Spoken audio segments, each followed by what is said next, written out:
Hello and welcome to State of the Economy.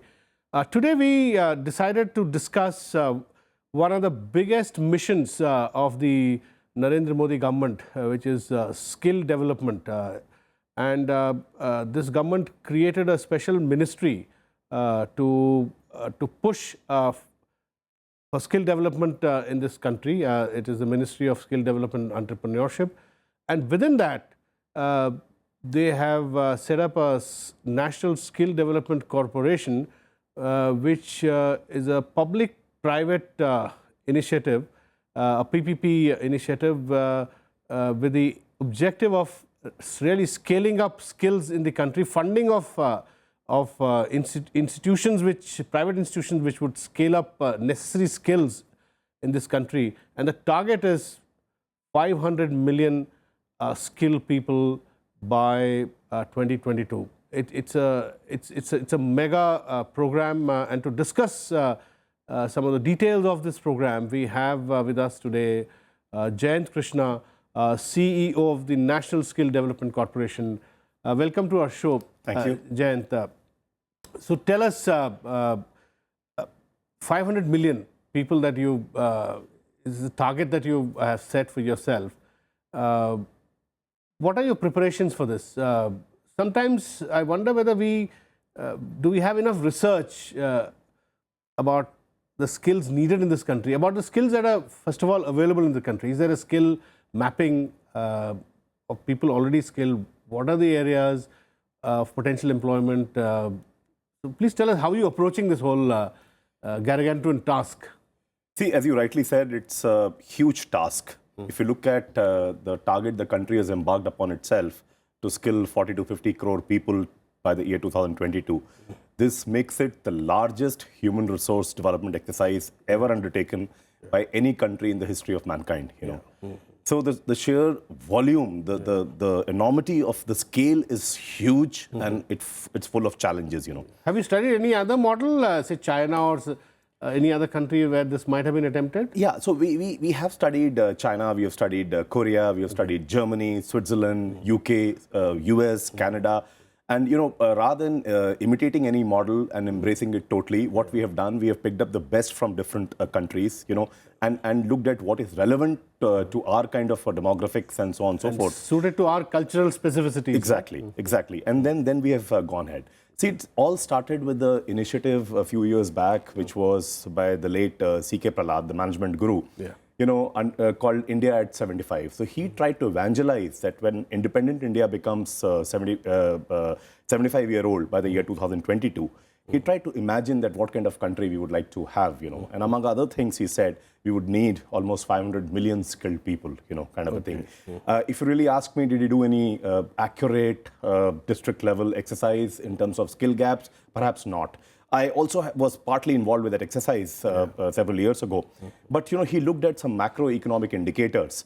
And at that time, the economy was growing at about 8.5% per annum, And he extrapolated and he said, we will need as many skilled people, including people who need to be upskilled. Because let's not forget... That's when the first National Skill Development Mission... The mission came into being and the National Skill Development Corporation was formed as a PPP. Which year was that? Under UPA 1? I think it was 2009, around that time. Under UPA 2, Yeah, UPA 2. So it came into being, and this government has enhanced the focus hugely by forming a special independent ministry for skill development and entrepreneurship. But it's a huge exercise. And, we have taken up through leading consultants, lots of sectoral studies to find out the skill gaps and so on and so forth. And so you have the data points, and also at every state level, almost all the states we have covered, where district level skill gap studies are available, on NSDC website itself, so that, we don't just play in the dark, we have an idea as to the trades. When you say skill gap, what exactly do you mean? Will you please explain? Because there's one data point which I read in your literature, which is that India has one of the lowest trained vocational population in the world. In many of the advanced economies and other emerging societies, 50 upward of 50% or 60 to 80% of the workforce is skilled. In India, it's just 5%. Now, this data actually shocks me because I don't know what is the basis of this. Does it also take into account, community skills, like a lot of plumbers, they come from Odisha. Yeah. They're very good at it. Yeah. So are they taken into account in this 5% or? So let me clarify. It's not that only 5% of our workforce of 47-48 crore that we talk about are skilled. Only 4 to 5% have undergone formal skilling programs and certifications. The formal vocational skilling program, right? Right, that's right. So you're setting a lot of store by formal vocational certificates. Right. So if you compare this, so what about millions of good skilled people who don't have a formal certificate? So I'll just come to that. So if you compare this 4 to 5% of people who have undergone formal skilling in our country out of our entire workforce of 48 crore people, this figure in China is 50% plus of their workforce. Korea, 90% plus. And as you rightly said, in most economies, it is 50% to 70, 80%. So these are standardized systems that you set up? We have set up. So coming back to your earlier question, that what are we doing for people who have acquired their skills on the job? And I'll tell you why I'm asking this. In India, there are a lot of skills which are family handed down as part of a family tradition. Right. Like weavers of Varanasi. Artisans. Artisans, weavers of Varanasi. Sure. Plumbers of Orissa. Sure. Hair designers, barbers. Absolutely. In Western UP, the Muslim community, they are the fantastic skills they have. Chicken curry of Lucknow, and there's so many examples. But they're not. They've not been brought into any formal structure. Yeah. So is that what you're attempting? Absolutely. So we have a program under the Prime Minister's Skill India mission, which is called Recognition of Prior Learning. So that either you joined as an unskilled labor in a small-time factory or even a medium-sized factory, and you acquired skill while working through experience, and now there is a process of formally having a look at where you stand and assessing it. And if there is a need, do an incremental training for whatever the gaps are. And then you certify, rather than getting into the classroom mode, certify for what skills you have. With some, for example, we did recently a big initiative for street food hawkers. This is the gap that you're talking about. The gap, skill gap. So while, for example, they know how to prepare various recipes and so on and so forth. Entrepreneurs, they know. I mean, if chola bhatura is to be made, I'm sure those guys you can't beat the chola bhatura sellers of Chandni Chowk. Absolutely. But what they do not have, perhaps everybody may not have a customer orientation, they may not have a care for hygiene, they may not have a proper branding and so on and so forth. If you teach them these incremental skills, then, they evolve, their realization goes up, their self-respect goes up, and, everything improves. So under the recognition of prior learning, all these Varanasi weavers or Kanchipuram weavers or Lucknow's chicken curry workers or Kurja or Firozabad, this country is full of handicrafts and handlooms like no other country in the world has such a rich treasure house. But tell me one thing. This is a question that has always troubled me. Yeah. I have read in literature, business literature, that small entrepreneurs, let's say a man who sells bhature chole, or somebody who sells some retail item on the footpath, they are much better inventory managers than the Walmarts and the big guys, because they know that the daily lives revolves around it, and the margins, the survival revolves, around good management of input and output. Absolutely. So I thought there could be reverse learning from them. Just a slight digression. For example, when Japanese came and they were looking at the partner, the Honda especially, they came and they were looking at partners. In India, nobody knew what just-in-time inventory is. Till they found in a cycle unit in Ludhiana that they were without using the without knowing the semantics of it, but they were already doing lots of such things. So you are right. Dabbawalas of Bombay. The kind of Six Sigma rigor that they have. Time management without any failure in the right dabba picked up from the home, delivered at the office. I think these are amazing examples. So the skill gap that you're trying to fill is probably ability to market. Yeah, so the skill gap, the kind of job roles that we have lined up countrywide in 40 different sector skill councils that we have for each of the verticals. Those are largely for to enable them become more employable, have those hands-on skills, and get a job. And not only getting a job, but some of them who want to become an entrepreneur and set up become self-employed. I think there are pathways for them as well. And so far, the experiment has been pretty successful. That almost half the people which have been trained under the fee-based scheme of NSDC partners, those are either self-employed or they have got gainful employment with the industry. Okay, and tell me, 500 million is your target for 2022, right? The country's target. The country's target. Yeah. So, how much has been achieved so far in the last, say, 2 years, ever since this program began? Yeah. What are the numbers like? See, it's a long way to go. If you really look at before this entire the country took up skilling seriously, the country was skilling maybe some 20 lakh people per annum, And in last few years, the financial year, which is the current financial year's data is still not available, but last financial year, which was over in March 2015, we'd skilled more than 70 lakh people. So from where we started, we have come a long way. But where the eventual goal is, I think there is very long way to go. Are you also tracking their movement after they are skilled, whether they are how they are doing in their individual entrepreneurial activity, or in terms of having joined some factory, or are you trying to match the requirements of businesses who may want certain skills? So in that sense, you're in touch with these businesses sectors, not as much as like construction, textiles, etc., or retail. So there are various mechanisms that we have. First time when a person gets a job, our system, which is a digitized system, it captures their first time salary and first time appointment letter and things like that. And an effort is made through institutionalized call centers that we remain in touch with them even beyond the first employment and so on and so forth. But it's not that easy, that easy. And we are yet to institutionalize it. Let's not forget the segment that we are focusing. That's also part of your endeavor going forward, because we are focusing on skills for people at the bottom of the pyramid, kind of thing. People who may not be as technology savvy, that you put everything on a portal and track for the left. So you're saying it will take a while for the entire database to come together. Right. Absolutely. We'll take a little small break here. Please don't go away and keep watching RSTV.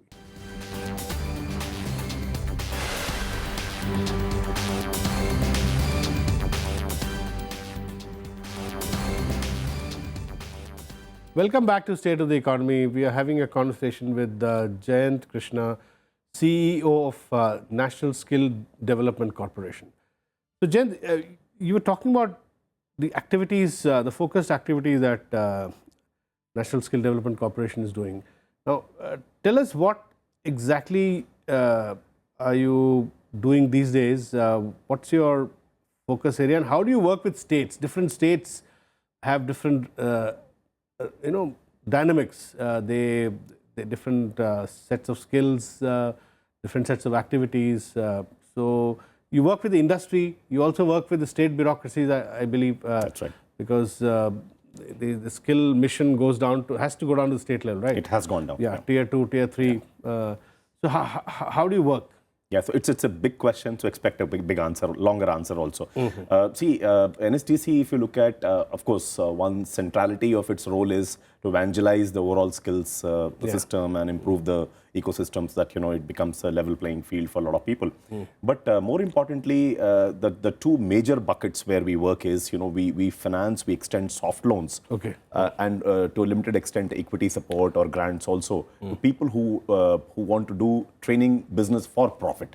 Although we are not for profit entity, but we have no qualms about it, that the people who want to get into this business to make genuine profits, reasonable profits, we fund them and give them soft loans, largely at 6% rate of interest. Does it have any connect with the Mudra Bank, which is also supposed to, with this government setup? An indirect connect, especially for those people who want to be self-employed and so on and so forth. So, we extend these loans, and through this, we have created almost 260 to 270 training partners in the country since inception, and with about 4,500 training centers.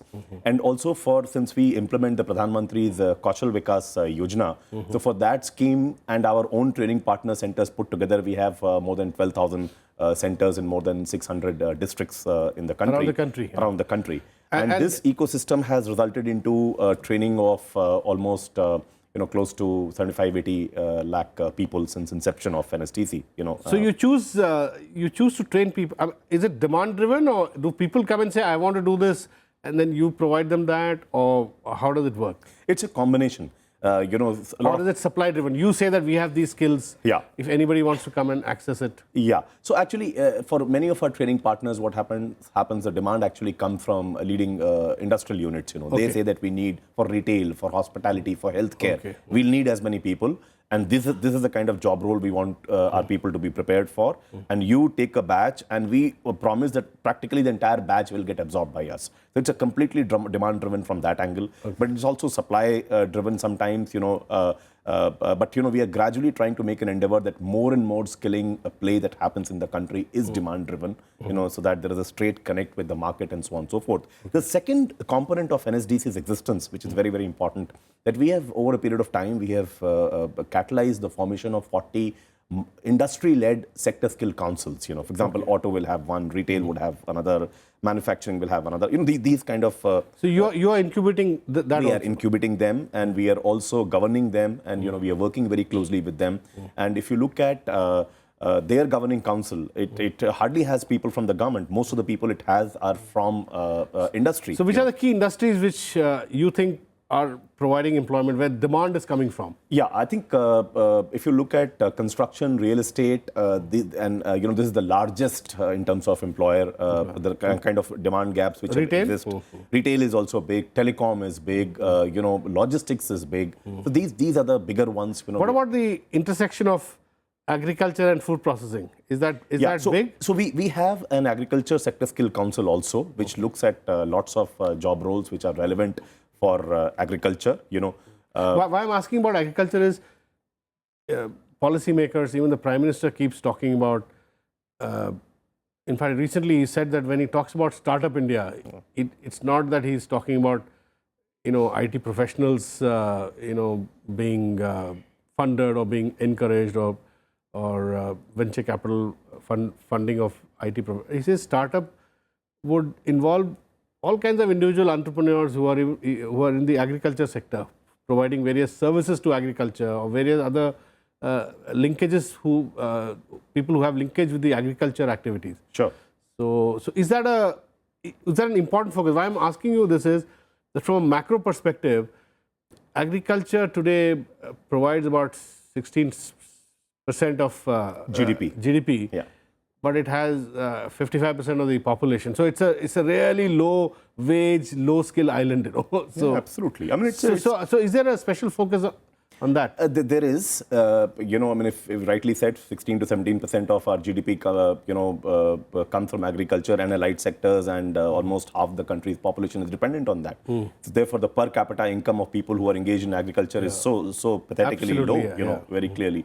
So I think there are interventions there, but our agriculture sector skill council has created a lot of job roles where training is happening, and they work very closely with you have ICR labs and so on and so forth, agriculture research labs of Government of India. They work very closely with them. Agriculture extension work happens on a worthwhile scale in the country.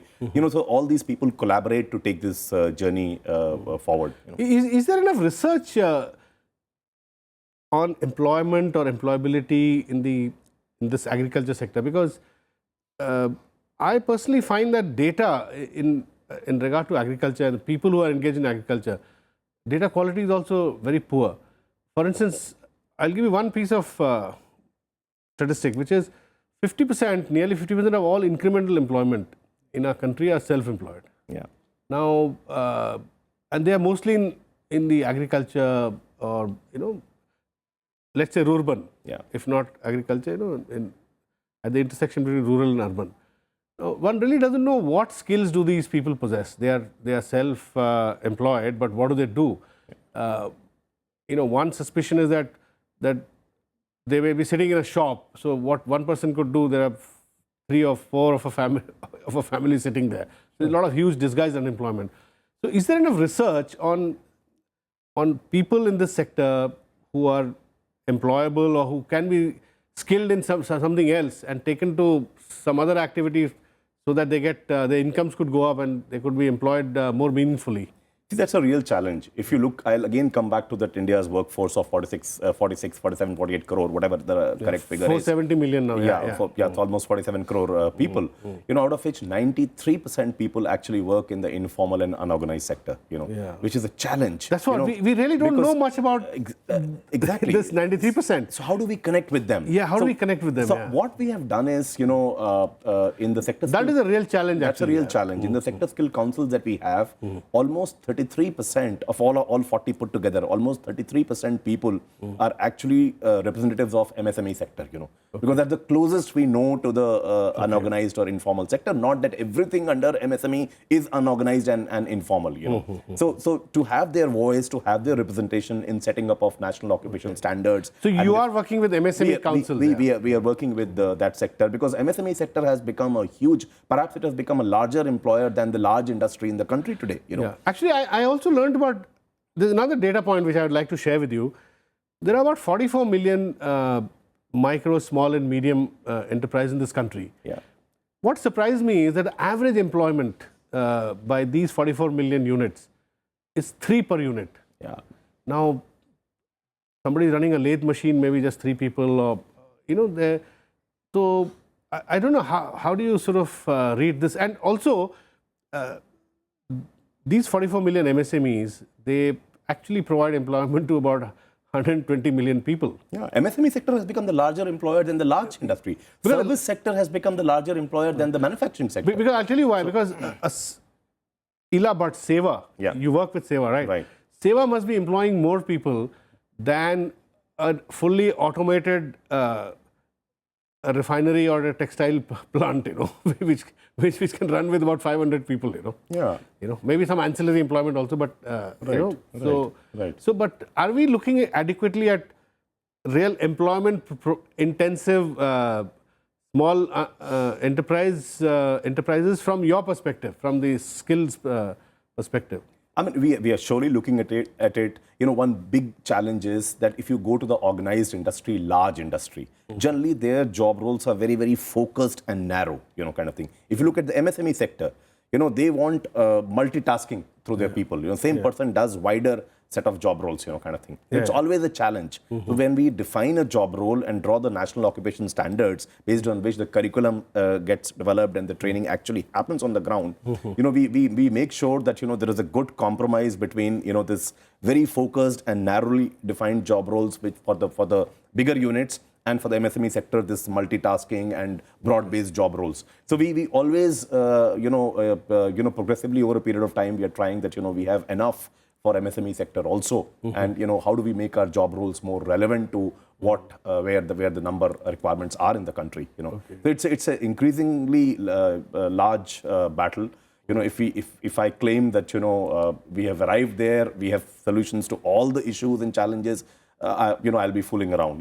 Very clearly, there's the huge enormity of the task is such that the more you do, the more seems to remain to be done. Tell me, how much do you spend on research? One of your objectives that I've seen in your literature is to map India's workforce, India's skills, right? Now, how much do you spend on research, on researching and on finding out and analyzing precisely what you spoke about? We don't know 400 million people out of 480 million workforce. What do they do? What is their productivity? What are they employed in? That's a big challenge. So, are you spending enough on research? I mean, in terms of, so far, it was a very, very nascent sector. So the kind of research that we undertook was that what are the skill gaps in each of the major sectors of the economy, so that, we start working towards a pipeline and the capacity building in those sectors, So this was the one challenge. Other challenge was go to states and look at each state at the district level, that what are the gaps. So these kind of researches we have done. But the other kind of research, when you were linking it with productivity and all that, that, study, what impact. What are the income levels?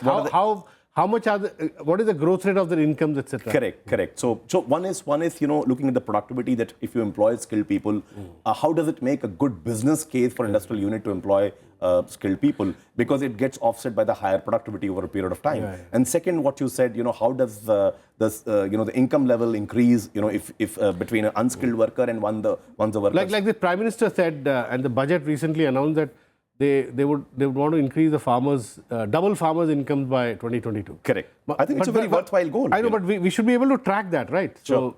So that we need some research, analytical tools to track it. Sure, absolutely. So we have to have more, evolved researches and more focus towards this sector, which we may not have done as much. As a sector, agriculture, yes, we have looked at. But, if you're talking about improving the capital productivity of the agriculture sector, agriculture growth rate, which is languishing at 2% per annum, or the per capita income of half the country's population, which is dependent on agriculture and allied areas, how do we increase that, and doubling what the Prime Minister's goal has been articulated. I think it calls for a lot of effort in that direction.